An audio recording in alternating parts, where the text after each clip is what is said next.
Hello, just to introduce myself, I'm Gary Peacock. I'm doing some volunteering work for Amber Valley CVS.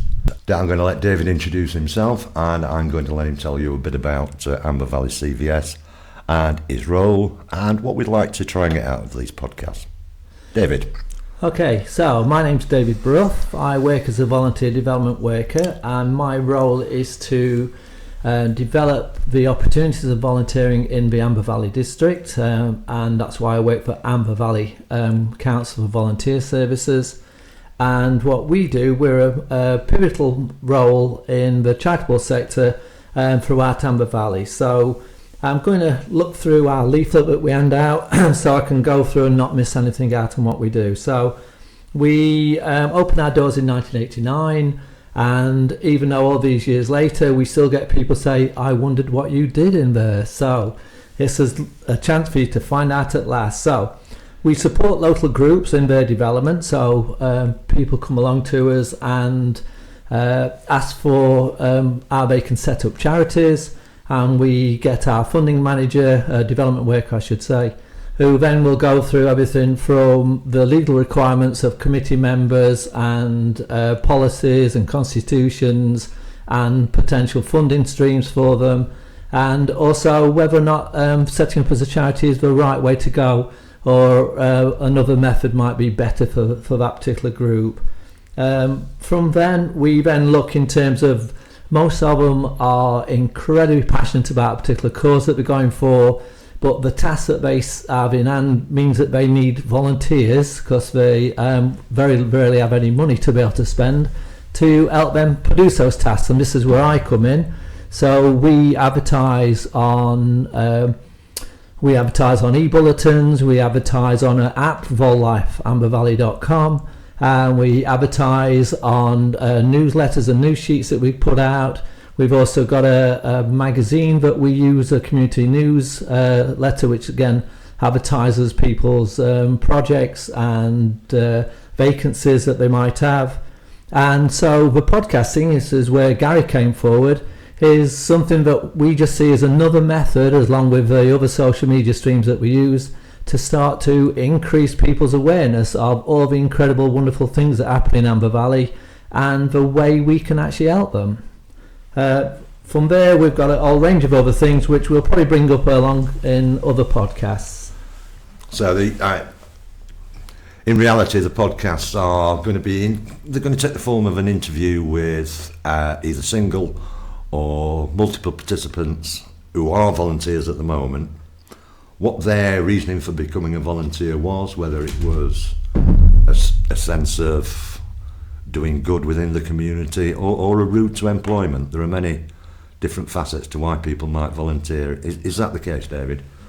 Oh, indeed. I've done numerous interviews with volunteers, and I'm always looking for the angle of what created these individuals to volunteer. So the podcast is going to give us a chance for them to share directly to the public exactly why they do it, because there is some incredible stories out there, and I think that the public would be incredibly interested to know about these individuals, and possibly are one themselves.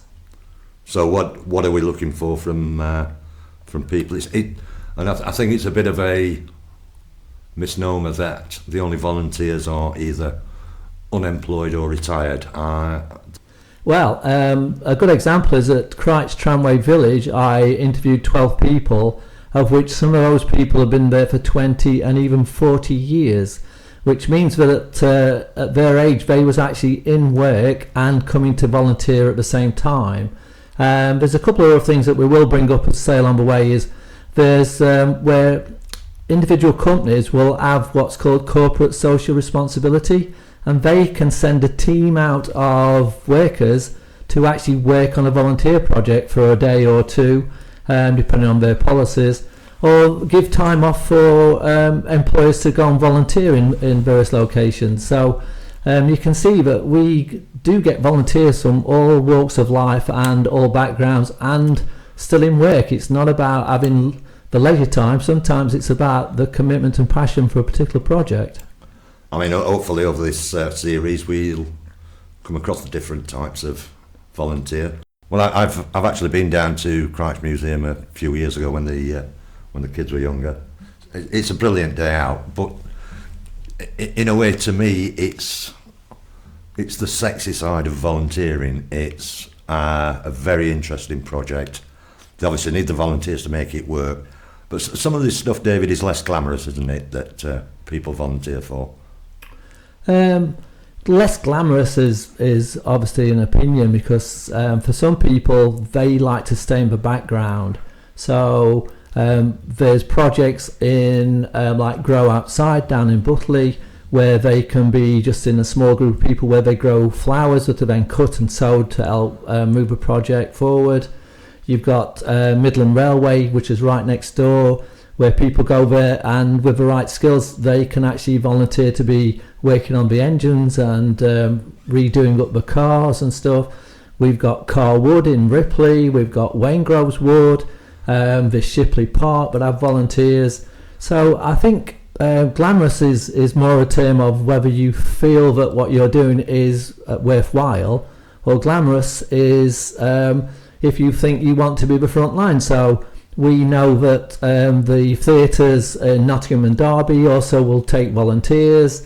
You've got St John's that will have volunteers run fundamentally, but then they also go to Glastonbury and do volunteer services there. So on a day-to-day routine at the local car boot, that might not be so glamorous, but down at the Silverstone as a first aider at the Formula One meetings could be seen as incredibly glamorous. So I think it's been aware of that there's such a huge variety of things that go off, and this is part of what we want to get across, because people always think of charity shops as the only option that's available to them to volunteer, and that's not for everyone.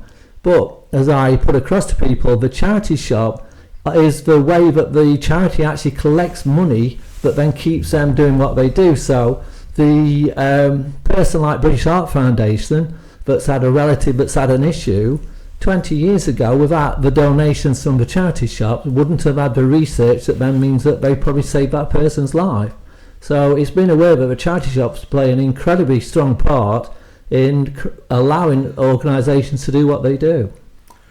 Yeah, so maybe the terminology I've used is a little unedifying when I said glamorous. I'm looking at this from outside, really, from a perspective I have gained over a number of years. So my knowledge of the voluntary sector isn't that great, but my thoughts would be, when I say sexy and glamorous, it's sort of top end of things like, say, Glastonbury, maybe St John's at a football match, or in this area, Christ Tramway Museum.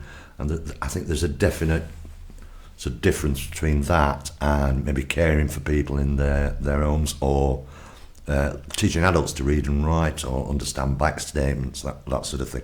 So when I say glamorous, I'm thinking front end, up front. And for me, I think that's perfect what you said, because this is how the general public will perceive volunteering. So we put across about the references that they can gain from it, the experiences that they can gain from it, the new opportunities to try other types of work from it when we're looking for paid work and stuff. But fundamentally, the role is to actually to make Amber Valley an incredibly healthier, stronger place, because of the services that these individual charities run are what support the NHS, that what support the police constabulary, that what support the homeless people and the people with a variety of health, either physical or mental health.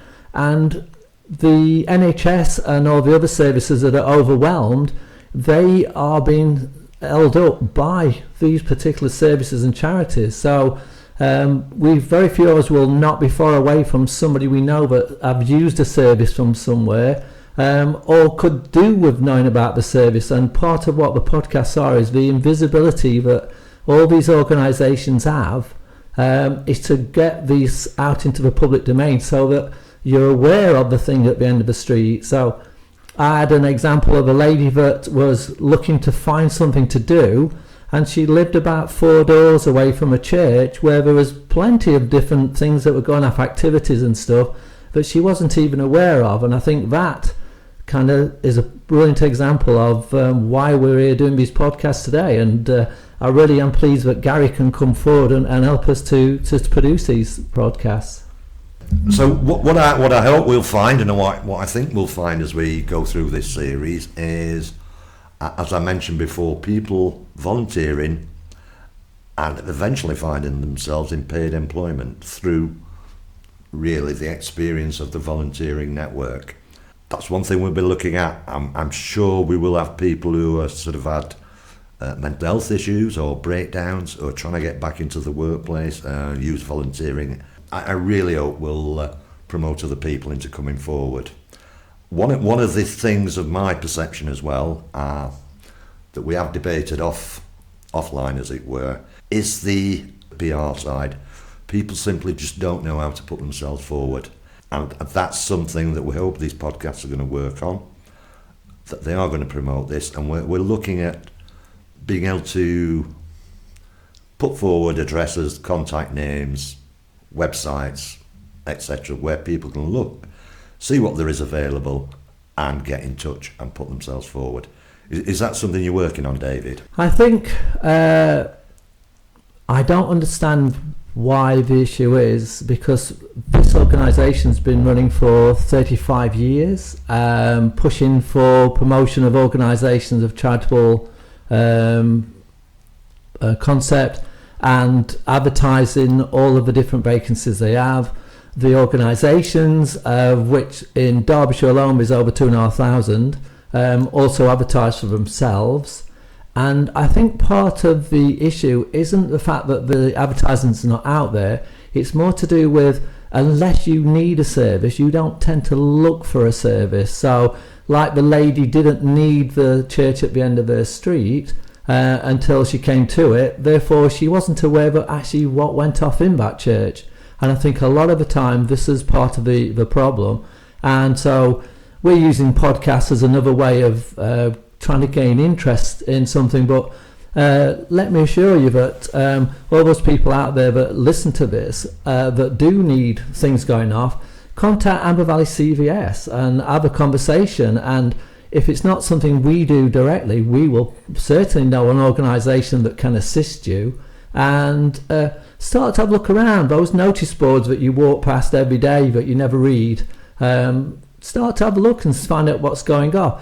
And from my perspective, if you can then feed back to us, because although we're out in Amber Valley for 35 years, there's still things that start up and that we are not aware of. So let us know, contact us if you're interested in volunteering, and I'll be happy to sit down and talk to you as a one-to-one basis on what's available, or even try and create a vacancy for you as an individual in an organisation that fits you. There's so much opportunity, and as you're going to find from the next few podcasts that come along, the way it makes you feel when you do something that's just purely for the benefit of others is beyond any medicine or any tablet that you're going to take. It's overwhelming to hear some of these stories, and against all the adversities that they've gone through themselves. It's a great answer, especially the last bit of that. How do you marry up, or sort of try and get the best out of 2,500 different organisations? It must be a nightmare knitting all that together. A lot of the charitable organisations actually are aware of each other. They're on various registers. So Community Directory Derbyshire is a directory that the council, I believe the council have set it up. And again, these are on there. The Charitable Commission have a list of charities that have to be legally registered. So a lot of them people know about each other, but the charitable industry is very fluid. So funding cuts are all reliant upon donations and stuff, and if these disappear, then a charity might end up having to close because of that. But then you'll tend to find over the next 18 months that another organisation will step in and relight. So it's the fluidity of the sector that probably is the hardest to deal with, and part of what we do is connecting both private organisations with public organisations by having meetings and inviting them to it. So we have meetings with the NHS and the DWP, but we're also looking at connecting individuals with different charities as well, and we get people with brilliant skills and talents that they could enhance an organisation and sometimes go on the committees or become a trustee. So there's such a vast array of things that goes off. It's just because of its fluidity, it's always changing. We've always got to be constantly having those conversations and organising things and taking on new projects. What I'd like to say is a big thank you to Gary. He stepped into a breach. He is a volunteer, so he's asking about something but he actually does himself. So it's always interesting to know when a volunteer doesn't realise why they're doing something. And maybe a question I could ask you, Gary, is what's brought you into helping us do these podcasts? That's a good one. I've got time on my hands at the moment. It's trying to put something back and it's trying to use skills that you think you've got. No, I'm not sure really, David. I wonder how many other people volunteer that aren't aware of why they do it themselves. It's just something that's inside them that makes them want to help others. Yeah, I'm not quite sure why I put myself forward. I think the obvious reason is when you've got time on your hands. You know, the Sudokus don't last all day sometimes, do this. So I think we'll finish this introduction to why we're doing it. Amber Valley, I've lived here most of my life. It's an incredible place. You would never say to somebody, where do you live? And they'd say Amber Valley. They would always say Alfreton, Ripley, Belper, etc.